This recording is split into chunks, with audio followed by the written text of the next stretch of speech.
이 원전 쪽이 앞으로 커질까라는 것들을 앞으로 한번 생각을 해봅시다. 자, 중국이 왜 전력난이 시달리게 됐는지를 우선 알아보면은 이 원전 사업이 커질 수밖에 없다는 이유를 알 수 있는데요. 그런데 글로벌적으로 봤을 때 유럽에서 밀고 있다는 이런 내용인데, 한엄마 펜다의 망을 대표입니다. 자, 오늘 10월 26일 첫 번째 거 지금 현망중공업 잡아드렸고요. 두 번째 거 두산중공업 좀 잡아드릴게요. 두산중공업 요즘 핫하죠. 네, 왜냐면 18,000원에서 26,000원까지 거의 뭐 한 2주 만에 3주 만에 올랐습니다. 거의 한 50% 45% 정도 올랐는데 뭐 나이스하죠. 네, 여기 뭐 저점 대비해서 하지만 어쨌든 장이 조정받을 때 같이 봤더니 가장 많이 또 올라간 또 종목이 아닌가. 그러면 어떤 뉴스가 있는지 한번 확인해 보고요. 지금 들어가긴 어떨지 요거까지 한번 체크해 보도록 하겠습니다. 이 두 종은 그냥 믿고 산다, 친환경이다, 뭐 이렇게 얘기를 많이 했었고 또 국가에서 민다. 그러니까 뭐 괜찮다라고 생각을 한 사람도 많이 있을 텐데, 우선은 자, 두산중공업 최근 뉴스 한번 봐보도록 하겠습니다. 특징주 두산중공업 원전 기대감이 6%대 상승, 6%가 아니라 거의 뭐 한 45% 올랐어요. 저점 대비해서는 최근에 한 3주 만에요. 자, 우선 두산중공업이 자, 전일 거래보다 또 6.4% 또 올랐다. 어제 거죠. 자, 이날 주가 상승은 해외 원전 수주 재개에 대한 기대감이 반영된 것 같다. 수력 원자력 사장은 22 국정감사 연말 연초 수종 구매 해외 원전 사업 계약이 있을 것이라고 밝힌 바 있다. 자, 우선은 지금 현재 규모가 크진 않지만 아랍에미리트 UAE죠. 네, 이후 최초의 해외 수주라는 점에서 큰 의미가 있다. 네, 사실 두산중공업은 최근 아랍에미리트 원전 운영사인 나와에너지와 바라카 원전 1호기 정비 사업 계약을 체결했다. 어찌됐든 이 원전에 관련된 것들이 지금 어떻게 보면 테마로도 가고요, 친환경으로도 가고, 또 원전 또 굉장히 또 위험한 뜨거운 감자 아닌가. 이렇게 또 하는 게 사고가 나면 너무 크니까, 폭풍이 너무 강하니까 이거에 대한 인지도 있지만, 이 원전이라는 게 엄청나게 전력을 빠르게 많이 그리고 친환경적으로 생산할 수 있다는 부분에 대해서는 전부 다 찬성하는 바입니다. 왜냐면 엄청 나와요. 이게 원자력이 판도라라는 영화가 있어요. 그걸 보면은 이 원자력이 막 터져가지고 사람들이 막 난리가 나고, 그 후폭풍 때문에 먼지 때문에 사람들이 도망가고 난리가 나는 영화가 있지만, 어찌됐든 실질적으로 그런 일이 우리나라나 또 이렇게 지진에 대비해가지고 뭔가 좀 약간 지진의 지질학적인 그런 위치가 아닌 나라들은 사실 상관이 없거든요. 네, 상관이 없는 상황인데, 자, 우선 내용도 좀 더 봐보도록 하겠습니다. 두산전과 주가가 해외 원전 수주 낭보로 인해 오름세를 보이고 있다. 전일 거래 대비 10% 상승한 29,000원 기록했다. 두산전 올해 하반기 들어 탈원전 기조 변화로 인해 주가가 급등하며, 탈원전 기조 변화로 인해 급등하며 개인 투자 사이에서 일명 두슬락. 네, 자, 이게 두산중공업이랑 테슬라 합치면 아닌데, 테슬라 지금 1000조 클럽, 1200조 클럽 가입했어요. 그게 구글, 마이크로소프트, 아마존, 요런 애들만, 애플, 요 정도 되는 애들만 고 라인업대에 갔었는데, 이 테슬라도 진입을 했습니다. 600달러에서 1000달러까지 그냥 갔죠. 쭉 이렇게 올랐습니다. 그런 것들 보면서 어쨌든 많이 오른 거를 비유해서 말하는 게 테슬라인데, 그 두산중공업이랑 테슬라를 섞어서 두슬라라고 지금 얘기를 막 하고 있는데, 어쨌든 6월 10 최고 32,000원짜리 올랐다가 등락폭을 막 엄청 빠졌다가 또 하는 게 이제 좀 올라가고 있다. 어쨌든 지금 현재 사업 규모를 수주를 했냐면은 1조 1,800억, 1억, 1조 2천억. 네, 이 정도의 이제 현재 컨소시엄으로 입찰을 했다. 한전기술, 현대건설, 두산중공업이 컨소시엄 해가지고 같이 합쳐가지고 이렇게 입찰을 했다. 1조 2천억 원. 어쨌든 이번에 발표한 바카라 원전 정비 사업은 두산중공업이 2019년, 그러니까 UAE, 아랍에미리트, 네, 여기와 원전 운영사인 나와에너지와 체결한 바카라 원전 1호부터 4호기 정비 공사 계약이 일환이다. 이렇게 이제 4기가 가동을 시작한다면 두산중공업은 2, 3회, 그러니까 매년 2에서 3회 정비 공사를 수행하게 된다.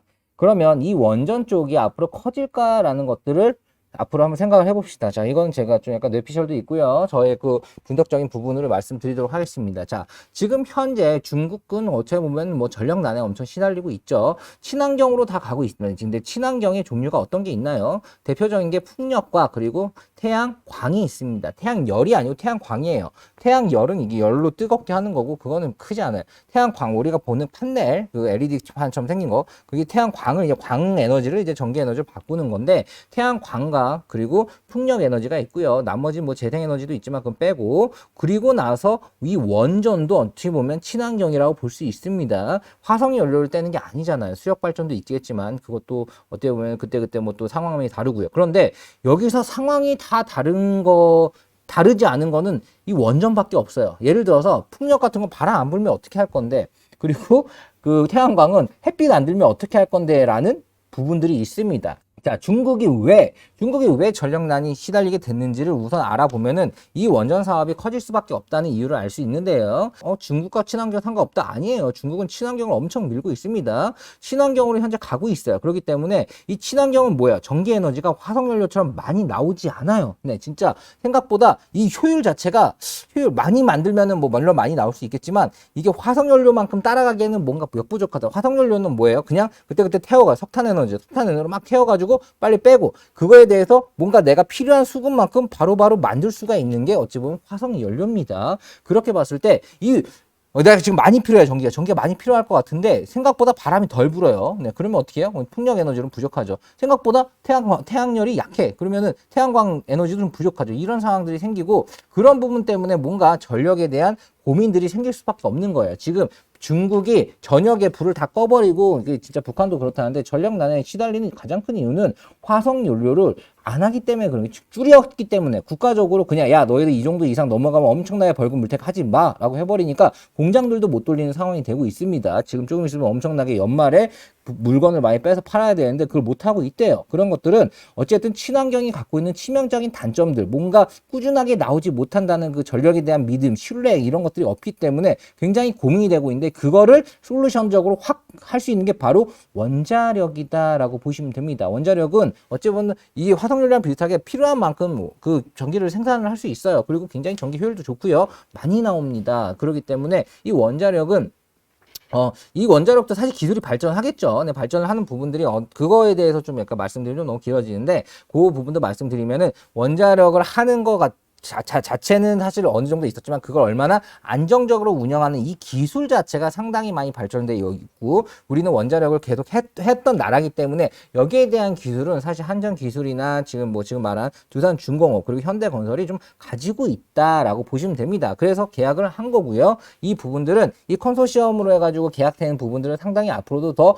넓어질 거고 이 원자력 같은 경우는 계속해서 정비 공사를 해야 됩니다. 정비를 해야 되죠. 이게 사고가 나면 너무 크기 때문에 지속적인 정비가 필요한데 이 정비 공사에 대해서 두산중공업이 어쨌든 갖고 있는 노하우나 갖고 있는 이런 커리어 자체가 상당히 좋기 때문에 이 부분들은 두산중공업이 꾸준하게 뭔가 앞으로 수주를 받거나 이 기술직이기 때문에 무조건 싸게 팔 필요가 없거든요. 그런 부분으로 고부가가치 사업으로서 원자력을 꾸준히 갖고 갈 가능성이 굉장히 높죠. 그러면은 여기서 한 번 더 그러면 유럽 원자력 한번 쳐볼까요? 원자력 발전.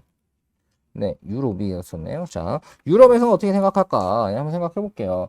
원자력은 배제, LNG 포함, 한국형 녹색본력의 최종안 안 나왔다. 뭐 이런 것도 있고, 이 유럽에 대한 내용들, 자, 여기서 나오네요. 6일 전. 유럽에서 다시 주목받는 원자력 발전, 뭐 이런 내용이 있습니다. 한번 보도록 할게요. 자, 우선 유럽에서 다시 받는 원자력 발전 2011년도 10월 18일입니다. 글로벌 에너지 위기, 러시아 에너지 무기화 우려 등 프랑스에 이어 영국도 원전 투자 확대. 자, 프랑스에 이어 영국도. 자, 그리고 글로벌 탄소 중립 도 원전 제조명, 탄소 배출 감축 및 에너지 안보 차원 원전 강제 확대 강조. 한국전력 계열사 탄소 중립 청정수소 대량 생산 위해 원전 필요성 강조한 보고서 발표. 자, 여기서 청정수소 대량 생산인데 이 수소 에너지가 어찌 보면은 친환경이죠. 자, 근데 수소 에너지가 친환경인데 물이 H2로 되어 있어서 그 물 안에 수소가 있다는 건 알고 있을 겁니다. 그런데 이게 수소가 에너지가 타면 다시 물이 나오는데 이게 이 수소 에너지를 다시 그러니까 물에서 수소를 만드는 방식 자체가 뭐가 필요하냐면 전기가 필요합니다. 뭐라고? 자, 우리가 생각해 보면 이 수소차 같은 경우는 이렇게 하면은 그 차 자체가 매연 발생은 안 나오죠. 네, 안 나오지만 실질적으로 그 들어가는 수소를 만드는 데는 전기가 필요하고 그 전기가 필요한 부분으로서 우리나라는 현재 화석연료로 통해 가지고 수소 에너지를 만들고 있어요. 수소를 만들고 있어요. 화석 에너지로 해서 전기를 만들어서 수소를 만든다고요. 그럼 뭐냐?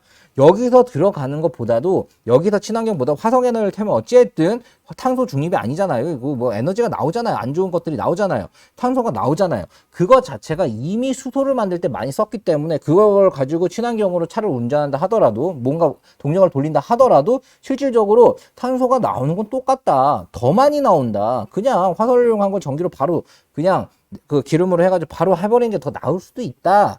라는 그런 말들이 나옵니다. 자, 그렇다면, 자, 여기서 기본적으로 이 수소, 청정 수소를 대량생산할 때는 그냥 그때는 원자력을 쓰자. 여기서 탄소를 쓰면은 무슨 소용이냐 이런 말들이 나오는 거죠. 실질적인 부분입니다. 그렇기 때문에 이 유럽에서도, 자, 유럽이 하면 미국이 따라가요. 이게 굉장히 좀 이상합니다. 네, 이런 친환 경쟁에 유럽에서 넣으니까 미국이 따라가면 전 세계가 따라갑니다. 그렇게 봤을 때 이 유럽에서 지금 현재 원자력을 어떻게 보고 있냐 이게 포인트예요. 유럽에서 지금 어떻게 보면 원자력 자체를 굉장히 안 좋게 보고 있거나 야, 탈원전이다 이건 안 돼. 이렇게 했으면 지금 비전이 없는 거예요. 자, 그런데 글로벌적으로 봤을 때 유럽에서 밀고 있다는 이런 내용인데 저도 그렇게 생각을 하고 있습니다. 안정적인 지속적인 전력 공급, 탄소 발생 전 안정적이고 지속적인 전력 공급은 원자력만한 게 없다는 이야기를 여기서 하고 있는 거예요. 자, 탄소 발생 절감 가능, 대규모 청정 원전 수소 생산 장점. 이 얘기가 사실 내용들을 좀 이게 좀 긴데 이거를 좀 제가 얘기를 해줄게요. 저도 이제 여러 가지 뉴스를 보고 좀 여러분한테 알려드리는 거지만 이 두산중공업의 미래는 어찌됐든 원전과 같기 때문에 이 원전에 대한 기술이 어찌 보면 세계적으로 계속 커질 거나 아니면 하향 추세냐 봤는데 이게 지금 유럽에서도 이거에 대해 재조명한다는 거 여기에서 뭔가 좀 추가적으로 하는 것들이 나올 수가 있다는 거죠. 자, 에너지 대란이 빚어지자 저렴하고 안정적인 에너지를 평가받는 원자력 발전이 다시 주목받고 있다. 제 말 이해하시죠? 러시아가 에너지를 정치 무기화할 수 있다는 우려가 커지자 에너지 주권 확보. 그러니까 사실 천연가스 가격이 폭등한 유럽에서는 그러니까 러시아를 이제 견제하기 위한 또 주력 확보를 위해서 원자력 발전의 중요성을 부각하고 있다. 자, 뭐 러시아가 이제 어찌 보면 에너지를 무기화할 수 있다는 우려는 어쨌든 러시아와 중국은 또 유럽에서는 좀 약간 좀 경계하는 대상들이니까 거기서 하니까 우리도 원자력 발전을 하자 이렇게 또 나오는 것들이 이게 결론적으로 결정하는 키 포인트일 수도 있어요. 자, 그리고 프랑스에 이어 영국도 탄소 배출량을 줄이기에 실은 원자력 발전을 늘리기로 했다. 늘리기로 했다는 거 뭐 이미 하고 있고 더 늘린다는 거예요. 정치적으로도 어떻든 뭔가 반대가 있더라도 상관없다. 어쨌든 탄소 중립이다. 기후 협약인 부분들이 더 크다. 기후를 지키기 위해서는 원자력을 한다는 게 어찌 보면 더 나을 수가 있다. 이런 얘기들이 나온다는 거고요. 대국민 프랑스는 그동안 점진적 탈원전 기조에서 벗어나 원자력 발전 사업에 1조 3천억 원을 또 투입하기로 했다. 점진적으로 원자력 안 하려고 하다가 더 추가로 하기로 했대요. 프랑스에서 이렇게 가고 있습니다. 영국도 가고 있고 프랑스도 가고 있고요. 이거 우리가 알아야 된다 이거죠. 글로벌하게 지금 현재 유럽이 주축으로 가고 있는 환경 그 부분에 대해서 지금 현재 원전이라는 게 떠오르고 있고 이게 이제 시작이라는 거예요. 원전은 지금 앞으로 더 커질 겁니다. 거기에 대한 투주들은 더 많이 나올 수밖에 없어요. 자, 우선 지금 300메가와트 이하 출력을 낸 소형 원전 어쩌고저쩌고 이런 빼고요. 자, 우선 지금 현재 향후 5년간 정부 자금 300억 유로. 자, 이게 한 41조 정도 돼요. 저탄소 항공기, 그린 수소 생산, 그리고 산업 첨단화 저탄소와 스타트업 등 열대 하이테크 분야의 투입에 경제를 부양하고 원자재와 반도체 등 수입 의존도를 낮추는 성장 전략을 공개했다. 이게 유럽에서도 지금 현재 이렇게 그 돈을 써가지고 친환경으로 계속 돈을 쓰겠다라는 얘기를 하면서 또 여기서 원전이 어찌 보면 친환경으로 가장 안정적이고 많이 나오는 거라서 이걸 어쨌든 원전의 위험성도 있지만 그 위험성 대비해서 너무 이득이 많으니까 이걸 키우자라고 얘기가 나오고 있다는 얘기가 쭉쭉쭉 있는 겁니다. 자, 이것도 포인트야. 태양광, 풍력 등 탄소 배출이 거의 없는 신재생 에너지 발전 단가가 아직 화석 에너지보다 높아. 이거 세팅하는데 돈이 너무 많이 든다는 거지. 그리고 돈이 많이 들어도 발전량 자체가 많으면 상관없는데 그만큼 발전량, 전기 생산량 자체가 아주 높지 않다는 게 또 포인트예요. 이렇게 만들어놨는데 생각보다 많이 안 나온다는 거예요. 그만큼 우리가 전기 없으면 얼마나 불편합니까? 전기 없으면 못 살아요, 우리는. 네, 진짜 전기는 너무나 생활에 필수하고 너무나 많이 써야 되고요. 그렇기 때문에 이 전기가 없다는 건 상상할 수 없는데 이 전기를 또 너무나 다들 많이 쓰니까 이거 자체가 필요한 거지. 그런 상황입니다. 현재 지금 하고 있는 친환경으로는 지금 풍력과 태양광으로는 현재 쓰고 있는 전기량을 감당할 수가 없어요. 그렇다고 그리고 또 수소 같은 거 수소 에너지를 키우려고 해도 이 수소를 만드는 것 자체가 전기가 너무 많이 들어. 그것도 다 화석 연료로 해야 돼. 그런 것들이 또 앞뒤가 안 맞아. 네, 그런 거죠. 여기서 10,000원 뺏어가지고 여기서 또 10,000원 주고 그럼 똔똔이라는 거죠. 네, 이게 여기서 환경 발생하고 여기서 줘봤자 똑같은 건다는 거예요. 자, 그런 상황이기 때문에 실질적으로 지금 시장 자체가 어쨌든 진짜로 리얼로 친환경으로 가고 있습니다. 그렇다는 거는 현재 이 원자력은 필수 가결로 갈 수밖에 없다라는 포인트를 한 번 더 말씀드린 거고요. 자, 우선 여기 이 내용 자체를 한 번 더 정리해 드리도록 하겠습니다. 지금 이 두산중공업은 이제 또 이 원전을 정비하고 이런 부분에 대한 기술을 어쨌든 한전 기술과 이제 뭐 현대건설 그리고 이제 두산중공업이 컨소시엄 해가지고 좀 이제 수주를 받았죠. 이런 것들이 이제 시작이고요. 세계적으로 원전을 기피하는 개념이 아니라 뭔가 유럽에서도 프랑스에 이어 영국까지 막 투자를 하고 더 늘리고 하는 그런 현재의 모습이고, 그런 상황에서 이 원전은 글로벌하게 저탄소로 가려면 커질 수밖에 없고, 거기서 이 두산중공업은 또 자기 본연의 이런 수혜를 받을 수 있지 않을까라는 것들을 충분히 생각할 수 있습니다. 자, 제가 가격적인 부분으로 봤을 때는 어디서 지금 많이 올랐으니까 바로 사면 되는데, 아니에요. 좀 눌리는 구간들이 있습니다. 제가 봤을 때는 23,000원 라인 괜찮아요. 그리고 23,000원에서부터 22,000원 라인까지는 좀 눌려주면 땡큐하고 사도 괜찮은 부분일 것 같고, 목표가는 사실 고점 라인을 돌파를 할 가능성이 높긴 한데, 그 라인이 이제 32,000원을 찍고 쭉 내려왔기 때문에 굉장히 많이 내려왔죠. 거의 절반 가까이, 한 40% 가까이 눌림을 받고 지금 현재 가는 건데, 이게 이 매물대가 어찌됐든 굉장히 강하게 있기 때문에 또 떨어질 수도 있죠. 그래서 어디서 사고 어디서 팔지, 이런 포인트에 대해서 궁금하신 분들은 밑에 번호로 남겨주시면 될 것 같고요. 우선은 단기적으로 봤을 때는 우선 24,000원 미하에서 22,000원 라인, 그 정도에서 눌렸을 때 사는 게 좋을 것 같고, 안 눌리고 가면은 그냥 사야 되지 않나, 이렇게 말씀하시는 분이 있는데, 저는 뭐 굳이 그렇게까지 주식을 공격적으로 들어갈 필요는 없다고 봅니다. 두산중공업은 좀 길게 보는 거기 때문에 천천히 사도 돼요. 그렇게 보시면 될 것 같고요. 그리고 이 두산중공업의 앞으로 미래는 좋다라는 걸로 한 번 더 말씀드리고 싶습니다. 원전에 대한 부분도 우리나라가 기술이 상당히 좋아요. 그렇기 때문에 이 기술은 전 세계적으로도 많이 판매가 될 수 있다라는 걸로 한 번 더 정리해드리고 싶습니다. 두산중공업, 네, 괜찮다. 파이팅. 네, 여기까지 하도록 하겠습니다.